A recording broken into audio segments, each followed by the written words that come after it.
Here's a little comparison video of push 1 and push 2. I want to show you some of the differences here. First thing you'll notice is there's a slight difference in the color of the LED lights. I kind of find that push 1 over here has a bit of like a brighter, more vibrant color, but you'll notice there's these kind of like little dots in the middle. Whereas push 2 is much smoother. They might not have the same like kind of vibrancy to the colors, but they're much easier to see and distinguish from one another. Moving along, we'll look at like the height and size of the two units. You'll see if I go down here that push 1 is a bit taller than push 2. Another notable difference is the feel of the buttons. So these buttons on push 1 that we're looking at now are kind of raised. They are a little bit wobbly. They're nice, but they're a little bit wobbly. Whereas the ones on push 2 are almost completely flat and very solid. They do not move at all. They are very smooth and easy to the touch. We'll see something similar with the encoders. The encoders are a little bit different here on push 1. I notice also that like your metronome here is down here, and if we move over here, our master volume is right here, which means it's kind of in this little collection of encoders that you're going to use quite a lot. So I've definitely hit my master fader unintentionally. Same thing with the metronome. And now they're all moved up top here, and the master fader is moved away. There's a slightly different look to the knobs themselves. Over here. The pads. Now this is hard to show you, but they too on push 1 are a bit higher. Let's maybe see that there. On push 1 they are again much lower.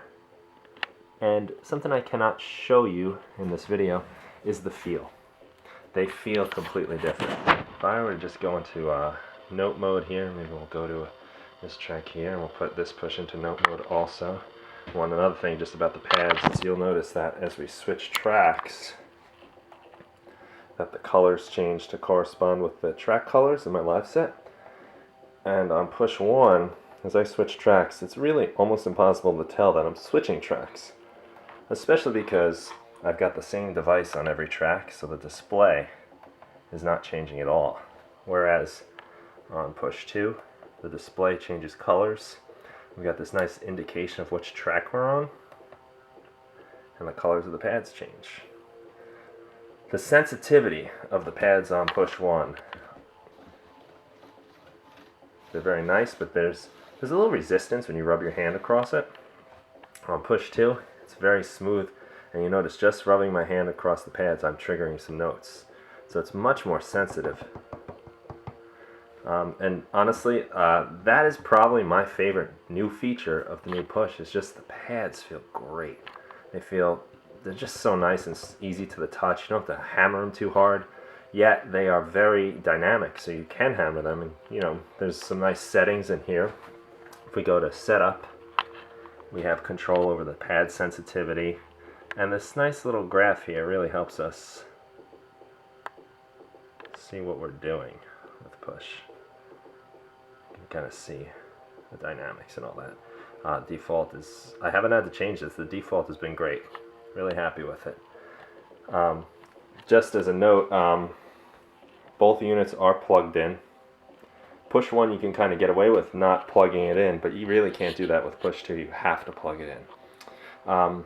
They're both, push 2 is at its maximum brightness. We can change that. LED brightness can go down quite a bit. It's still pretty bright on this camera, but maybe by comparison you can see the difference. And we can control the display brightness too, till it's pretty much gone. Nice little feature there. But 100% is really the best way to look at it if you ask me. Let's see, the display is clearly the big difference here. The old push, the new push. And why don't we just navigate over to a track. We'll come out of, let's get a device. We'll go to a track that has samples on it. So this is a drum rack, and you'll notice too, on the new Push, the drum rack and all the coloring reflect my track color. It's very nice, very handy. That really is a big help, I gotta say, in knowing where you are in your track. And especially if you're like me, where sometimes you like to have similar controls on each track, like say you have a channel strip or something.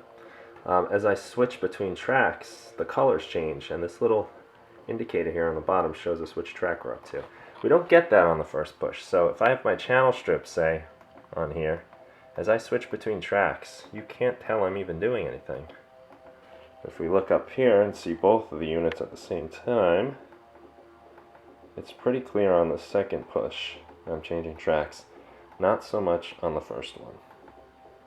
Kind of a weird thing. At first I thought maybe Push 1 updated faster when I switched tracks. Let's get to my drum rack. You'll notice as I move away, Push 1 updates first. But it's actually not the case, because if I start changing tracks on Push 1, then Push 2 updates first. I don't really know why that is. It's kind of weird.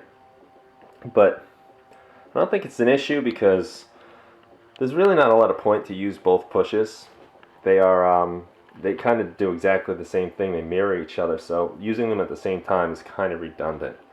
Unless, I suppose, if you want one to have session view and the other one to be notes you can play. So let's see, anything else we need to talk about? Obviously the display is awesome on Push 2. You've got your samples as I switch between my drum pads on my drum rack. You get the update here.